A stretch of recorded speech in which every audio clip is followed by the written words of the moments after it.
Hey Raghunath, tell everyone about our Patreon community. Sure, Kastuba. The Wisdom of the Sages Patreon community is an incredible online yoga resource.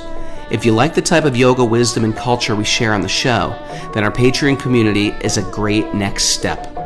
This is a listener-supported podcast, and any level of sponsorship will unlock a wide range of live and archived classes, talks, and even workshops.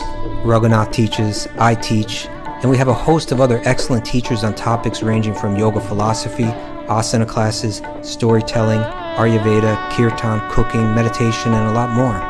We even have an incredible online Bhakti 12-step recovery group.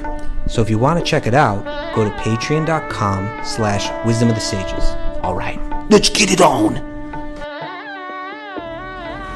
Om Namo Bhagavate Vasudevaya. Om Namo Bhagavate Vasudevaya.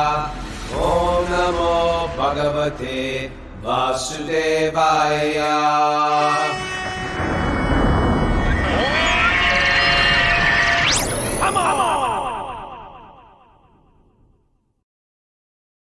Live from the Waitsfield Inn in beautiful Waitsfield, Vermont. This is Wisdom of the Sages, a daily yoga podcast with your host, Raghunath, and co-host and senior educator at the Bhakti. Look at Mara just shaking her head. No, Raghunath. And I'm here with a special co-host today, the bright light of Vermont herself, Kelly Skinner. Good morning, Kelly Skinner. How are you? Good morning. Haribol, sweet souls. I'm so good. I'm floating. And Mara's here, of course, spinning the dials. Kastuba is on flight today. He's in flight to India, and we're going to join him soon. We get there on the 3rd, me and Mara and Kelly and Bob Healy. We're all flying together and looking forward to it. And we're about to spend a month with Kelly, who's assisting the training. And incredible program we did last night. After taking the kids snowboarding, we drove up to Burlington where we went to the Bhakti house there at Kelly's, and she was just packed this place with all her students, and we just had kirtan. And I tell you, Mara, Kelly is possessed by spirit. Oh, beautiful. It was. She was possessed by spirit. She was inspired, and it was great to be part of it. So thank you. So I just said, why don't you join us tomorrow? And so we can just have you here today. And before we get into further in the show, I want to, Mary, you want to tell about our giveaway we're doing? You want me to tell about it? Have you decided what you'd like to do for it? Yes, I have. What you said was great. It's a giveaway by Silver Tulsi Mala, who a lot of you guys know. It's these beads that I wear. You can see them. These guys make the best quality beads, Tulsi Malas. And we like to keep Tulsi. Tulsi's considered a goddess. And a goddess who's madly in love with Krishna, and Krishna is madly in love with. So the devotees of Krishna keep them close. There's been one ongoing Tulsi issue for many, many millennia, which was they constantly break. And so this guy's they just make these higher end, nicer Tulsis that I don't think they break. And they're beautiful. And their website is, let's see, Tulasi, TULASIMALA.com. Tulsi Mala. Is that, yeah, that's them. Silver. Is it Silver Tulsi Mala? Am I giving the wrong? Mara, look that up. Okay. Their Instagram is silver_Tulasi_Mala. Yeah. Anyway, I think this is them. Check their website right now. Double check their website. But this seems like them. It just says Tulasimala.com. But anyway, these guys are great. They're good friends of ours, and they donated a beautiful set of neck beads and a beautiful set of japa beads, as well as a painted bead bag. And so Mara came up with a good idea for a giveaway. Mara, what is that? You go to, if you're on Instagram, you create an Instagram post and tag 3 friends who you'd like to listen to Wisdom of the Sages, and tag Wisdom of the Sages and Silver Tulsi Mala. And they have to write why the Bhagavatam and Wisdom of the Sages has given them some inspiration. So you can write that underneath it, and you can write that or you can write it in the post itself, or you can take some picture, some inspirational photo. You do a But whatever- video. do a video, anything to sort of like say how the podcast has changed you and the Bhagavatam has changed you, because this whole podcast has really started growing in an organic way. You tell a friend, they tell a friend, and that's the way of sort of like giving what you got back. And so we're going to use the gifts of the Tulsi Mala people, as well as the gift of spreading the holy name to spread this word. Mm-hmm. How does that sound? Okay. You got to tag us too. You got to tag Wisdom of the Sages. You can tag Raghunath Yogi as well. And then we're going to pull this off. It's going to be your January 1st present. We're going to announce the winners, and we're going to mail these out before we head off to India. What do you think about that? It's going to be good. Sounds pretty amazing. Can I just recap what you said then, Prabhu? So I make sure I understand. Thank you. So there's a giveaway. And if you Yes. post either a video or a picture, and in the caption say how Wisdom of the Sages has affected your life or inspired you, tag 3 friends that you think Wisdom of the Sages would serve. And then also tag Wisdom of the Sages and Silver Tulsi Mala. Yes. Is that right? That's Okay. it. What a They'll figure it giveaway. out. Yeah. Mhm. And tag me so I can read it, because I'm in charge of it. Okay, I'm gonna. I have a little walk on Thursday today, which is, come over here, Prabhu. We have Srinivas here, who's a longtime devotee, Yeah. for many years, senior to me, and also very wise. And he runs this incredible bed and breakfast. Now, a lot of times when you get into Bhakti, you start to think, oh, now I can't go to this restaurant because they serve all this stuff, or now I can't do this. So a lot of us have this desire to go to a bed and breakfast in Vermont, but they're thinking, well, what can I eat there? Well, you know what I ate here yesterday? Vegan, gluten-free pancakes with maple syrup, blueberries, and it was cooked by this great soul and offered to God. So welcome to the show. Thank you. And Srinivas has been into Bhakti for a very long time. You want to tell us about, when you tell us, when did you come to Bhakti? I came to Prabhupada's movement in 1977. Actually, Wow, that's the year Prabhupada left this planet. yeah. I like walked in the temple a couple of days after Prabhupada left. Ouch. Mhm. Did you ever see him in person? No. No. I was like, when I walked in the temple room, there was this beautiful Murti of Srila Prabhupada in the Seattle temple. It was like one of the original like Fate Murtis that they made, the Fate Studios. And I was like, wow, who is this guy? He's like so beautiful. And I had no idea that he had left, the world.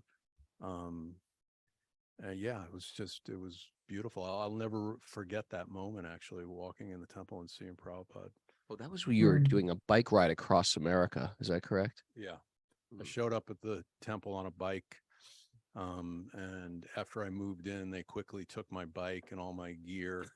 That was the old days of the cult. We'll take that. Want to surrender to God? We'll take that bicycle. It was actually liberating to give the bike and everything to the temple, and then they immediately sold it. It was like it went for a pretty good price. Yeah. Yes. So we're going to ask everybody to send all. You want to win those beads? You send all of your valuables to Raghunath here at Wisdom of the Sages. Just Send kidding. bikes of all sizes. Yes. But also let's talk about the Waitsfield Inn. Tell us about this beautiful place and how we can go there. Raghu, will you hold just- the mic a little closer? Yeah, you can go to our website, waitsfieldin.com. Spell it. WAITSFIELD, Waitsfield, INN, yeah, .com. And you can book a reservation, but if you want to get the friends and family rate, which we offer to devotees most generally, and you can just have to call me at the inn number 802-479-3979. or email me. And this is a very, very gorgeous part of America too. This part of Vermont. So I can see people lighting up and writing this down right now. Yeah, and it's a great way to explore the beautiful outdoors and be part of. I feel loved and cared for. And he literally gave me the long johns off his butt, no shirt off his back. Yesterday, I was cold. I forgot my long johns. He's like, I got long johns for you. Thank you, Prabhu, for having us. Grateful. You're in my life. So, all right. And Kelly's got a nugget for us today. Kelly. Yeah. I also just want to glorify Srinivas for a moment, and Srinivas Acharya Das for his presence in my life and inspiration and support and cooking all the prasad for all of our gatherings here in our Sangha and being my Bhakti brother. He's the best. So grateful. I will say that, Kelly, we've only known each other not very long. Almost 3 years. And we met in Vrindavan, but our real meeting was on the plane, and we just I preached to you for 3 hours. You were already sort of like inspired, but I just yoga by the toilets. The toilets. Yeah, it was quite a special spot you'll never forget. But on the plane, but it got real serious real fast. I just sort of picked up on your focus, and then I just like sort of dove and dug into you, and told you were talking about boyfriends, and you were going through something. And I was just like, forget boyfriends. You got to date Krishna. The next person you're going to date should have a peacock feather in his hat and wear ankle bells and carry a flute with him. That's your fall in love with Krishna, and everything else will work out. Yeah. And I think you did it. I think you're doing that, and it's great. And you have such an incredible community up here. And we did a program yesterday, and it was very, very, I was inspired witnessing you doing your thing. And you remind me of like one of these devotees from the 1970s where you're just sort of like intense and over the top, and people are like, okay, we're just gonna follow her. All right. In the best way, Kelly. In the best way, because I'm like that. I think my God, that way. It sounds like what my sister was saying, that when I talk, it sounds like I'm in a cult, and you're like, now you just made me sound like a cult leader. Well, I think you have that. I can imagine. So this is an interesting side note too. Kelly went home on Christmas, and she's got a big family, and her sister said, Kelly, you sound like you're in a cult. Everything you're saying sounds like someone who is in a cult would say. And I just realized, okay, I can understand why you would feel that way. And I said to you last night, it was a moment where I'm like, okay, just tone it down a little, because she can't hear where her consciousness is right now. She just can't hear what I'm saying. And that's okay. We're all at a different place in our journey. And and then I said, like, well, CrossFit's like a cult, and anything that you really invest your time and energy in is like a cult. And so maybe I could see how it could seem that way. But I just made very clear. How come it's okay to be in a CrossFit cult? You can talk about CrossFit, or you can talk about heavy metal, or you can talk about, you can be obsessed with this thing. But once you throw God in the mix, it's like, oh, you're nuts. Right. I think Bhakti is one of these things, I think, that is so exciting and so like captivating, especially when you've been really hungry for it, that when you get that type of enthusiasm for it. I remember when I first got into Bhakti, I was like, this is so incredible. It makes so much sense. It ties all these pearls of wisdom together. Wait till my family finds out. And it's how'd that go? It didn't go. It did not go one bit. It was like our brothers in a cult. Raghu, the main thing I think that I'm trying to impress upon her and my family is that I am thinking for myself. That no one is making me make any choices, that I've been presented with a philosophy and a literal science of self-realization that Prabhupada gave us, and I'm choosing every moment, every day of how I engage with that and how I share that. And it's, I'm not brainwashed. I'm still Kelly. I'm still out skinning. I'm still doing, all these other things. I'm still laughing and smiling and dancing and, all of these things I've always done. So I think that's an important piece, that we think for ourselves. That was well said. I am praying that my brain gets washed even more, actually, because I've got a pretty dirty brain that needs a washing. Now, unlike Mara, who's taking a more gradual approach in her bhakti, she just doesn't come off as intense. She's just not an intense person. She's, she's soft. And therefore, it's sort of like, but it has the same effect. Her father listens to the podcast all the time. Her sister listens to the podcast all the time. And you know who else is like this? Is sort of Swedish, Julia, one of your students who's here live right now with Moses. And she's sort of like, yeah, she's got her sisters into it. She's into it. Her parents are into it. I think it's also like a new generation where it's just not as weird as it was in the 70s as well. Yeah, I wasn't there in the 70s, unfortunately, but I do, like I said last night, as just also thank you so much, Prabhu, for coming to the Bhakti house, coming to Mahaprabhu and going to Ty's home. And my students were so excited. They didn't know Raghu was coming. I left it as a surprise, and he walks in the door and they're like, oh, what? Because so many of them listen to your show, The Wisdom of the Sages, this show. And it was just electric to have you here and your energy and your wisdom and your presence. And it was like a pinch me moment. So thank you so much for your service.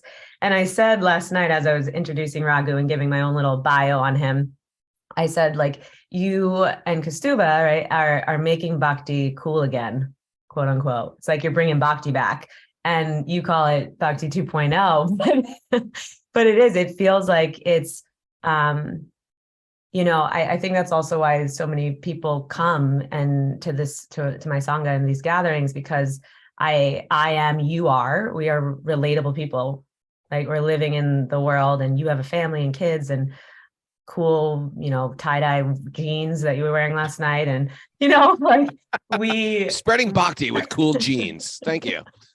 Yeah, but that's it. That is an authentic way to show people that they can do this too, and not have to totally leave everything behind. And we're happy and we're joyful and we're fun and playful. And so it's like you said, if your spiritual life or yoga isn't fun, you're doing something wrong. Right. Just like it says in the Gita, susukam kartam avyayam. It's not just like we ask you to believe in this stuff. No, it's actually, you start to uncover when you become more joyful, and your joy is a real default of the spirit soul. It's a default of the spirit soul. And when we really connect with our offering in this world, we naturally become joyful. We don't feel like I'm working for nothing. I'm busy doing nothing. Oh, it's Monday again. Who needs that? Who needs to feel like that? I want to be excited for Monday. I want to work 24/7 all the time because I love what I do. And I think when you tap into that, then it becomes infectious and you become excited about it. We all need an offering in this world. That kind of leads into, I was going to say, that leads right into our nugget, what you just said. Yeah. All right, great. This is from Radhanath Swami. I was listening to a lecture yesterday, and it was called Stop Worrying, Start Living. And this was something he said within it that we shared last night. It says, what's the more fulfilling life, to have the most or do the most? People are really addicted to having and doing the most, but it's not helping the world. What will help the world is people trying to be the most. That means to live by the highest qualities. What is the highest quality? To live for the greatest good of everyone. How do we do that? Focus on the center, that which we all have in common, our relationship with God. Water the root of that tree, and we can do universal good. The selflessness, compassion, and devotion in which we do that is all important. That's what the world will remember, and that's what God will see. Nice. Right, and that piece of what's the more fulfilling life, to have the most or do the most or be the most. Right. And after the holidays and the shopping and the Christmas craze and Black Fridays, we talk about with Thanksgiving, we get addicted to consuming stuff and forgetting that we're meant to use things and love people, not love things and use people. Right. One of your classic lines, one of your classic teachings. I think I stole that from Radhanath Swami, but thank you. Perfect.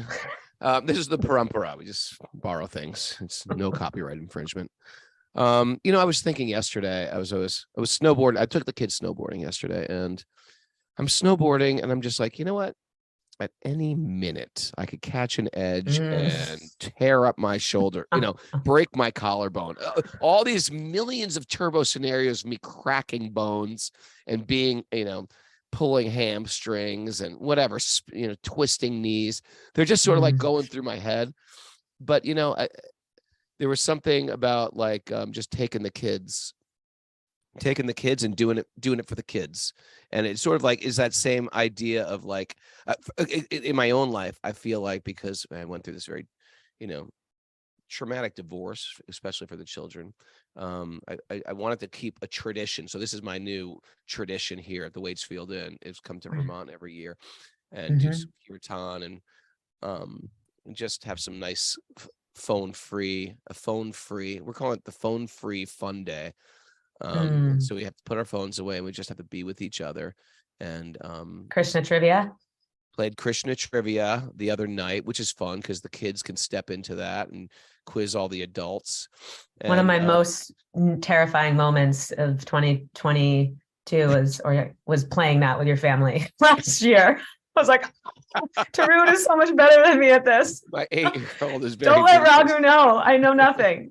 Who's the daughter of Daksha? Who's the daughter of Daksha? But anyway, it's my point was the desire to serve something greater than yourself is much better than the act itself. And therefore, what you were saying also, we want to be contributors. We want to not just be collectors of stuff, which is so banal and empty and gives us nothing but something mental, some mental sense of worth. And it's actually no worth whatsoever. We're not going to be remembered for our stuff. We're going to be remembered for our contribution in this world. Right. Right. Yeah. Let's dive into the Bhagavatam. That was please, Prabhu. Thank you. You're welcome. All right.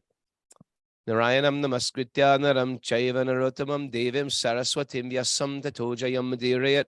Before reciting the Srimad Bhagavatam, which is our very means of conquest, one should offer respectful obeisances to the Supreme Lord Narayan. Unto Narayan Rishi, the supremmost human being, unto Mother Saraswati, the goddess of learning, and to Srila Vyasadeva, the author. Nasta prayeshva badreshu nityam bhagavat sevaya bhagavati tamashloke bhaktir bhavati naishtiki. By regular attendance in classes on the Bhagavatam and by rendering service to the pure devotee, all that is troublesome to the heart will become eradicated, and loving service to the Supreme Lord, who is praised with transcendental songs, will be established as an irrevocable fact. Om Jnana Tamarandasya Jnananjana Shalakaya Chakshurun Midatam Nena Tasmai Shri Gurave Namaha. I was born in the darkness of ignorance. My teachers are opening my eyes with the torchlight of knowledge. I offer my obeisances at their lotus feet. Mara? Reading from Canto 4, Chapter 31, Text 17. All right. Got to keep it on the Bhagavatam. All right. All right, text 17. My dear king, sometimes in the sky there are clouds, and sometimes there is darkness, and sometimes there is illumination. The appearance of all these takes place consecutively. Similarly, in the Supreme Absolute, the modes of passion, darkness, and goodness appear as consecutive energies. Sometimes they appear, and sometimes they disappear. Text 18. Because the Supreme Lord is the cause of all causes, he is the super soul of all individual living entities, and he exists as both the remote and the immediate cause. Since he is aloof from the material emanations, he is free from their interactions and is the Lord of material nature. You should therefore engage in bhakti, thinking yourself qualitatively one with him. So again, this is the interesting thing, how we don't blame God for what's happening. Even though he is the cause of all causes, there is a whole material energy wound up that we are part of, and that our choices create a reaction. We've seen that in our life. We see that in our day-to-day life. Our choices create a reaction. And it's not by God's because God's punishing you. You're punishing yourself. Just for example, if I choose to drink and drive, and then I swerve into the other lane and that car hits me, I can't blame the car, right? I can't blame God. I have to blame my own poor choice. The whole material energy works like that. The whole law of karma works like that.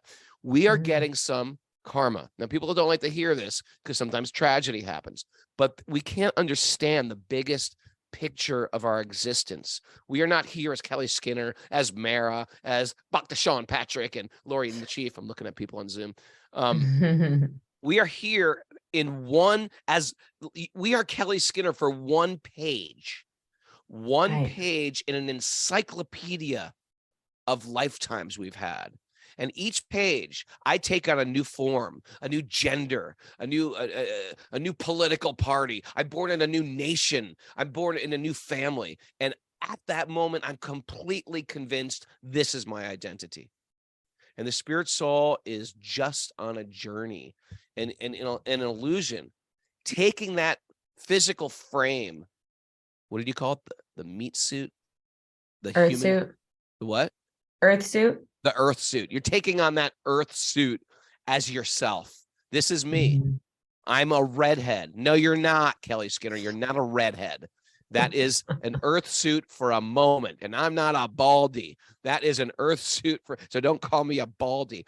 That is an earth suit for a moment. And then we pass. And we pass to a new body and can become completely convinced.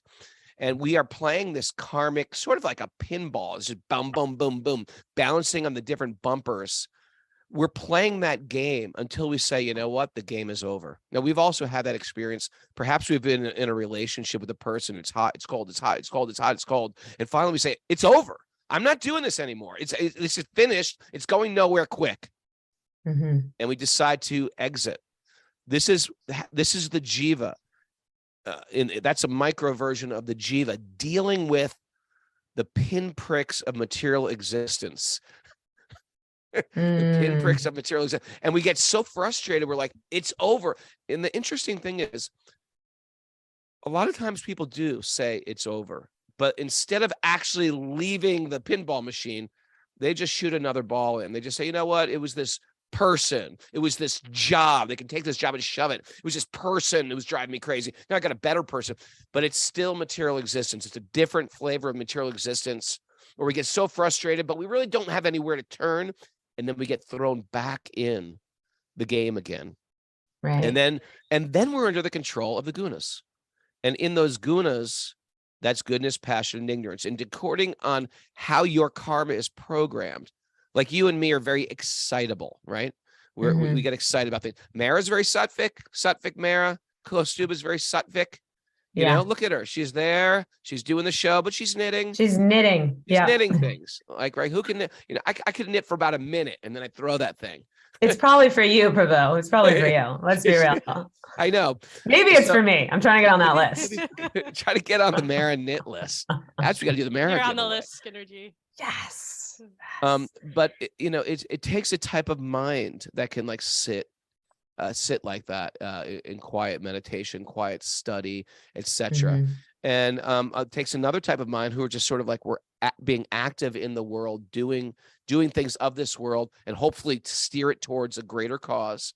But if we want to get out, the bhakti is that secret door out of the ping pong, no, not the ping pong, the pinball of the pinball machine. It's out of the world. Krishna is above your karma. And then once you say, oh my Lord, I'm opting in for you, I'm choosing you, something magical happens. It's not like your karma goes away. What happens is now Krishna starts using your karma. Right. And we were saying this was that very magic moment I had with Gopal this year when he left his body. And, maybe a week before he left his body, I went to read to him and he was crying. Usually he was in good form every day, but he was crying this morning and he said, Raghunath, what have I done so horrible to get this karma? Here I am. I'm married. I have 2 children. I'm just turned 40 years old. and I'm losing everything. What horrible karma have I done in this lifetime to get this horrible reaction? And I'm never short for words. I had nothing to say to him. And I just sort of said, let's see what the Bhagavatam says. And we opened up the Bhagavatam, and Prabhupada immediately went into this purport. Ever have one of those moments, Mara, where you open a book and like that book is speaking to you? It's just like, I asked for this. Let's see what this says. And the book just spoke to us. And Prabhupada immediately said, sometimes it appears like a devotee is getting some karma. Some reversal is happening. Why would this happen to a devotee? And a devotee should understand they are never getting karma. That in fact, that Krishna is accelerating their pure devotional service. And me and Gopal looked at each other and said, this is some great news. And we watched, and Mara was with me as well. We watched Gopal accelerate his bhakti in his final week, etc. You want to share anything about that, Mara? No, but I was just gonna say that when you were talking about how sometimes books have the answers, a lot of the times people write in with like things that are said on the show during the show that like whatever they're going through, they're like, oh my God, it's as if I had like Raghu was like answering my question or like knew my situation. It spoke to me so deeply with like what I'm going through right now. It's like we get so many letters of that. So it's a similar thing. You know, Kelly, it's like I think that is because of this. We all appear so different, with so many different stories, but deep down, we're all pretty much the same. And we both want joy. We all want joy. We all want happiness. We all want to either turn towards light or darkness to find that happiness. So when people are turning towards light, then all these truths that will resonate with people. And sometimes one won't resonate with me because I'm not experiencing loss today, or I'm not experiencing gain today. I'm not experiencing heartbreak today. But when I do feel one of these very common things, everybody gets their heart broken. Everybody falls in love. Everybody has a kid or loses a kid or loses grades.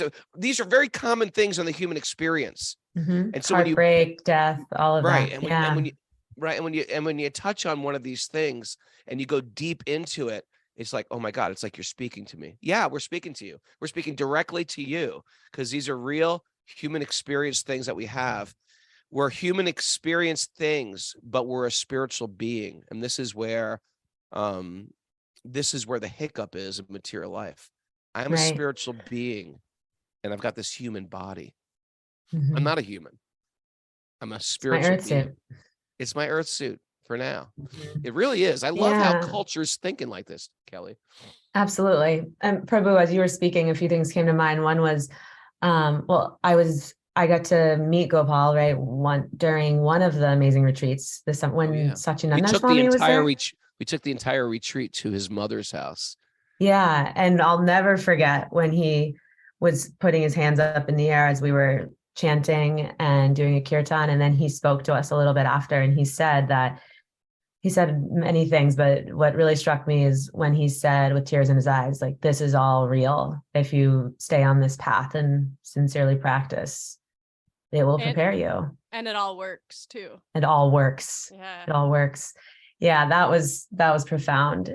Yeah. And, I just had one of the moments that you just described, because I have clients and students will ask me that question when we're talking about karma of once you have the zoomed out perspective and understand this cause and effect, as you were just describing. And if you'll go through the same thing again and again until you grow through it and like this, but how to then also meet guilt or shame around, oh, I did things in the past. My past choices are what led me here to this, calamity that I'm experiencing now. But then you answered that, right? If that when you're a devotee, it moves beyond the karma, and it's Krishna actually giving you these situations in order for you to be purified and come closer to him and remember. So it was one of those moments where I was going to ask it and then you answered it. So it was a Krishna miracle. It's magic stuff. Yeah. Okay, let's go on. You want to read the next verse? Yeah, next verse. 19. Thank you, Mara. Mara keeps me on track. Mm-hmm. We all need a Mara. We all need a Mara. And we're offering off Mara. All you got to do is take a photo of her, tag her and a friend. Maraji, the next giveaway of 2023. At least Right. auction me off to the highest bidder. Don't We just give me will. away, guys. No, you're top. You're right. You're top tier, very highbrow. Mhm. By showing mercy to all living entities, being satisfied somehow or other, and restricting the senses from sense enjoyment, one can very quickly satisfy the Supreme Personality of Godhead, Janardana. Nice name for Krishna, Janardana. Mm. Um, What does that mean, Prabhu? What is that translation? Janardana means like the best among janas of people. He's the topmost of people. Janardana. It's used in the Isn't Bhagavad he? Gita as well. He is. He Krishna sure is. is. Krishna is quite wonderful. Krishna, that's the thing about Krishna. He's so easy to fall in love with. And then it's like nothing makes sense anymore. Nothing makes sense. This is what happens when you fall in love with Krishna. And how do you do that? You just hear about him. Well, here it says, it's saying that right now. If, being satisfied somehow or other, restricting your senses from sense enjoyment, one can very quickly satisfy the Supreme Personality of Godhead. And then Krishna sets his hook. And, and if you find that hard to do, if it's hard to fall in love with Krishna, well, that means you've been working on falling in love with other things for lifetimes. And that's okay. But the fact that you're even showing up to hear a little means there's some attraction. And it grows and it snowballs and it snowballs. And I think, Kelly, with you, I think people just like your energy towards Krishna. And they just want to, your enthusiasm enthuses them. That's what I saw yesterday. And I think we need people in our life that are enthusiastic about bhakti, because what happens is that's how we get enthusiastic. There's two ways to get enthusiastic about bhakti. One is, look at Mara, she's perking up. How? Takeaways. You get enthusiastic about bhakti by just being enthusiastic. You got to choose enthusiasm, right? And another way is, and you never, by the way, you never know how that enthusiasm is going to affect somebody. For example, you're in a kirtan and you're sort of not that enthusiastic, and you're like, and you just choose, you know what? I'm going to be enthusiastic about singing the divine name of Lord Krishna and Radha. And you start enthusiastically singing. Sometimes when you're in a kirtan and someone's smiling, it sort of makes you smile. That person could be suicidal. He could be angry. He could be broken. But you've lifted them up by your single choice to be enthusiastic. Right? Yeah. Good morning. Yeah. Hare Krishna. How are you? It's some type of loving enthusiasm affects another person, and you don't know how that's going to affect them in the course of the day. And you don't know how many people they're going to affect by that enthusiasm. Right. So your choice to be enthusiastic makes you enthusiastic. Jai. But also we need a little bit of a helper, a helping hand. And we do that by associating with people who are enthusiastic, authentically enthusiastic about Krishna and bhakti and love of God and a spiritual path, a spiritual trajectory. We need those people in our life. And I mean, I personally do that. I take full advantage of the information age. I go on YouTube and search out lectures and, go audio books and things like that. And it keeps spirit at the forefront of my consciousness when I'm doing something in the course of the day. Yeah, you're very authentically enthusiastic, Prabhu. Such an inspiration for us. Oh, Prabhu. Prabhu. If you're unfamiliar with the word Prabhu, it's just we address each other as master, because we're trying to cultivate this. But my whole material life, I've tried to cultivate, hey, worship me. Hey, I'm cool. Hey, like me. Make me the master of your life. That's our material consciousness. Whereas spiritual consciousness means I see everybody else as master and I'm their servant. Sometimes we'll say Prabhu and we don't even explain what the word means, but that's how we use that word. Continuing on. Text 20. Thank you. Being completely cleansed of all material desires, the devotees are freed from all mental contamination.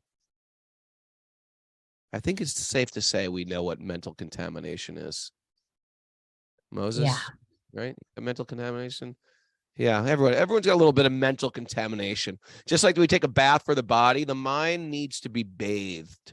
It's so funny they use this word brainwashing. It's actually really true. A brainwash, like what do the people meditate on a regular basis? What? Mm. And if I even throw this out there, what degrade? Everybody knows what degraded means. You know how you feel when you do something degraded. There's a degrading consciousness where you're looking at people as less than, and how you can manipulate and control them or harm them or have, right? That's a degrading consciousness. It makes you feel more bound up, filled with anxiety and frustration and anger. Ever be angry at somebody for a week and you're just, oh yeah, those guys, I'm going to get those guys, whatever it is. It go on. And that it's a degrading type of consciousness. So yeah, there's mental contamination.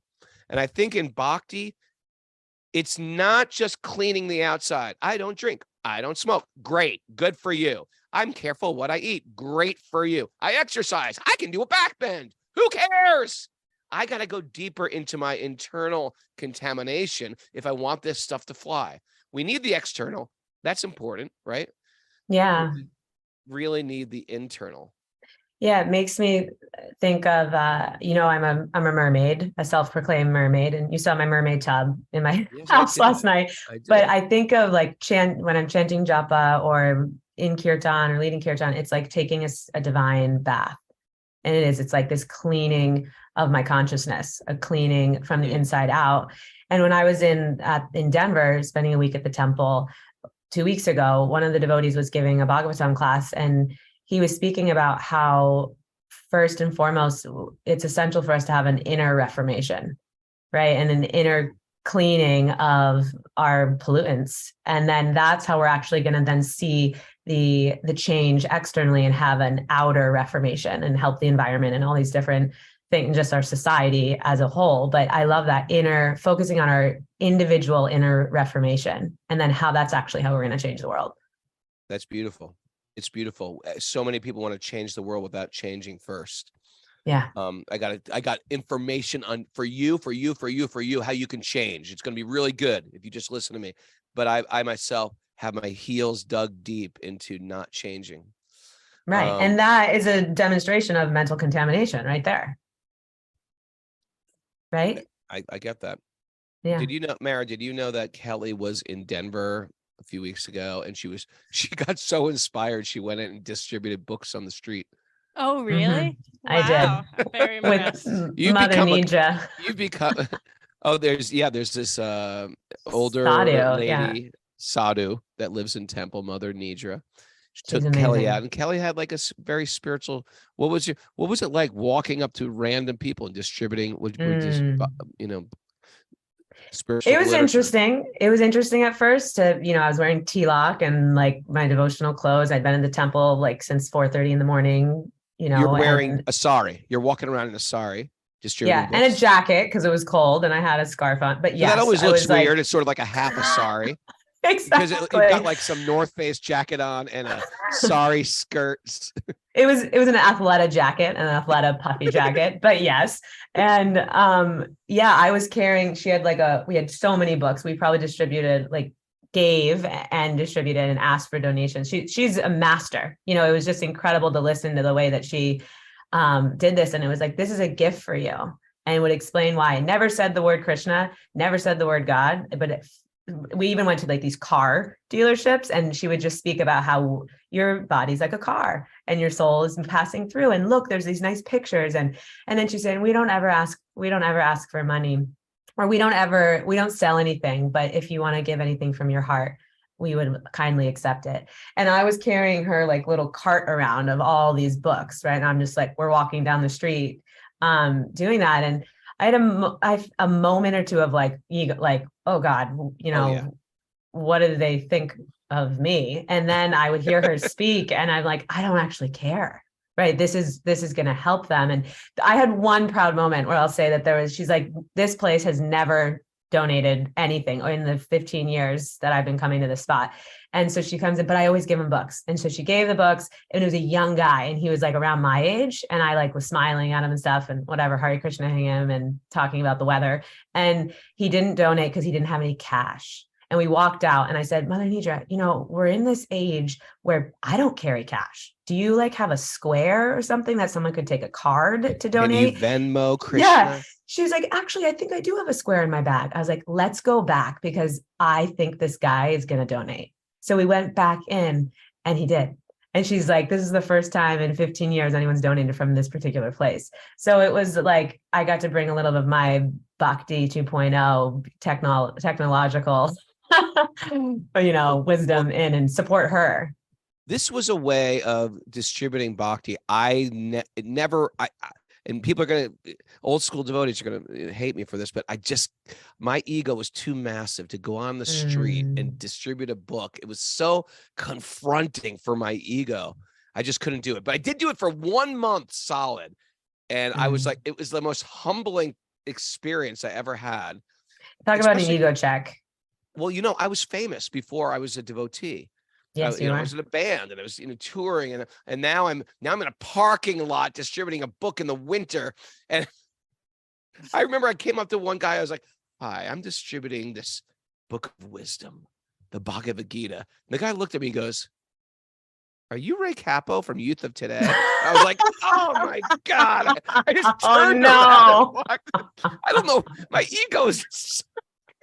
You're like, no, actually, I'm not. That's not me. He's my doppelganger. But you know what?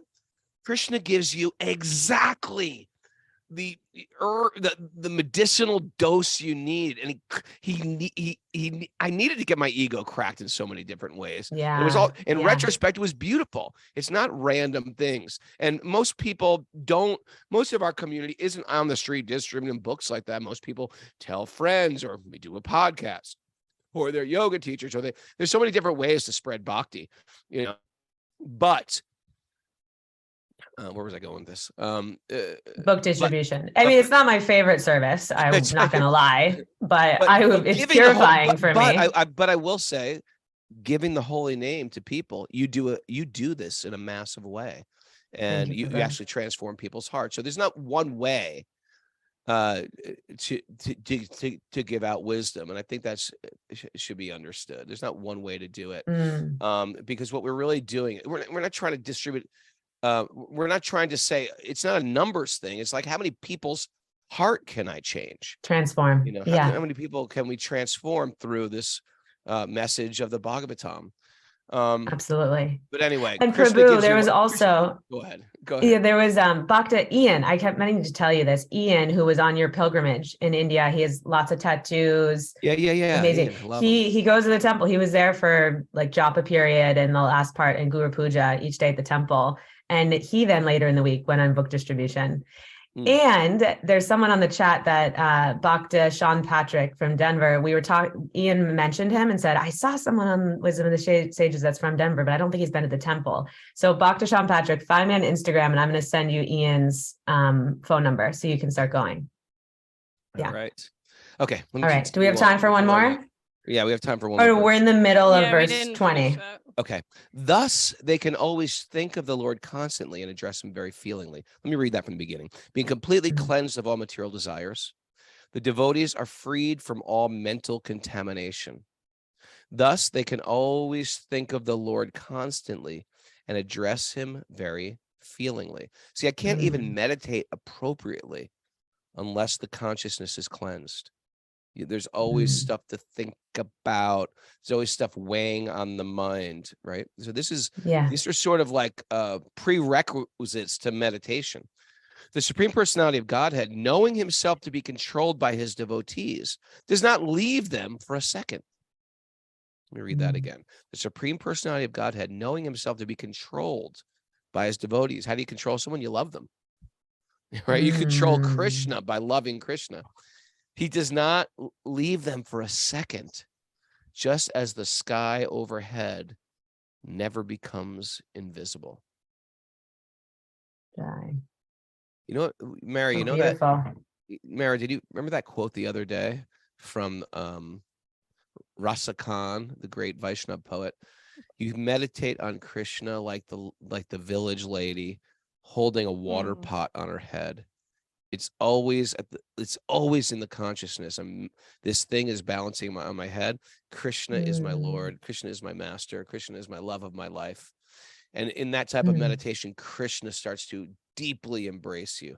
You become part. You start to own Krishna, and he becomes yours. Yeah, he becomes your number one relationship. Becomes your, and from that number one, I can have so many. He's not saying isolate yourself from your family, from your friends, but actually now I have so much more substance in a relationship, with my relationship to my children, with my relationship to my partner, with my relationship to my workplace. It's the why. It's the why I'm doing anything and everything. Otherwise, it's if you just think about life a little deep, life can become incredibly depressing. Why am I doing this? What's the point of this? Where am I going with this? Because it's the material realm. It's all temporary. It's heartbreaking. The whole material world is heartbreaking.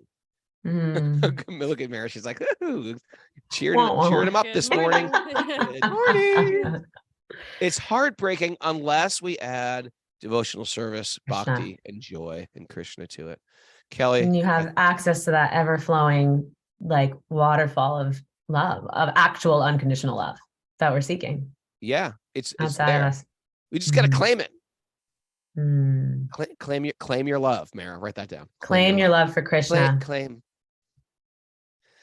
Give me a higher love. That song, I could sing that song every day. Give me a higher love. Like I bet feel you like do. Who wrote that song, Mara? We need Kastuba. We need Kastuba for that game. Isn't that funny? He's so good at it. He knows every song. Every song. He won't sing it, but he knows who sang it, right? Sting, not Sting. Steve Winwood. Everyone's saying Steve Winwood. Steve Winwood. Okay. You know what? And I think that person might be completely God conscious. Maybe Steve Winwood is a pure devotee because he got the gist of life right there. He captured it. Okay. Kastu would be like, maybe not. I mean, I can hear him. We things miss him. Kastuba would say. We love you, Kastuba. Yeah, we miss Kastuba. I am Mara. certainly no replacement for him, but thank you for letting me serve, Prabhu. Thank you. We just wanted to talk to you, Kelly. Thank you. And Mara, give us a takeaway. I need some wisdom today as I face the slopes. Wash your brain and think for yourself. Joy is the default of the spirit soul.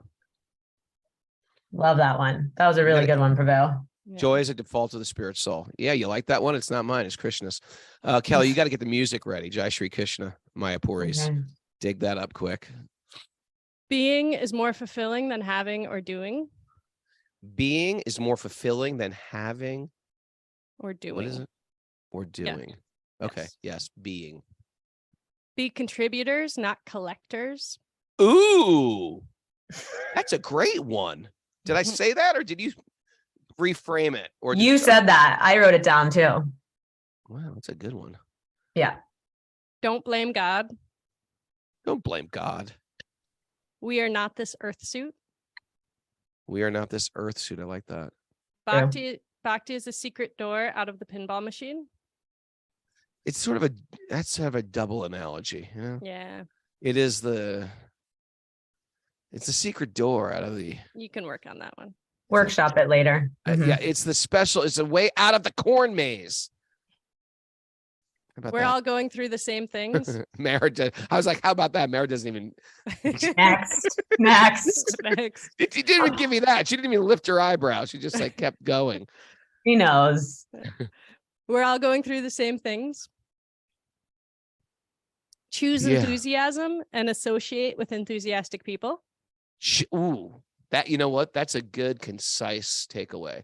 Choose enthusiasm and or associate with enthusiastic people. Keep spirit at the forefront of our consciousness. Like the lady in the water pot. Yes. Focus on your inner reformation. Yeah. Wow, I like that's bad. We got some heavy nuggets, heavy goodies. Good stuff. Make Krishna your number one.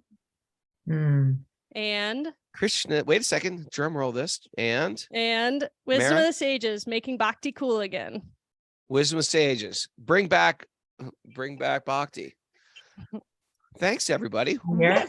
I can't hear it, Kelly. Quiet. Put it Almost right up here. there, Kelly. I can't hear it at all. Can't hear the music. There it is. Kelly Skinner, everybody, thank you for joining me, assisting me today. And Mara, thanks for everything that you do. Mara, thanks for being you. Thanks, everybody, for joining us live on Zoom. Oh, I'm excited for this new year. It's gonna be an ecstatic new year. We're going to go live from India.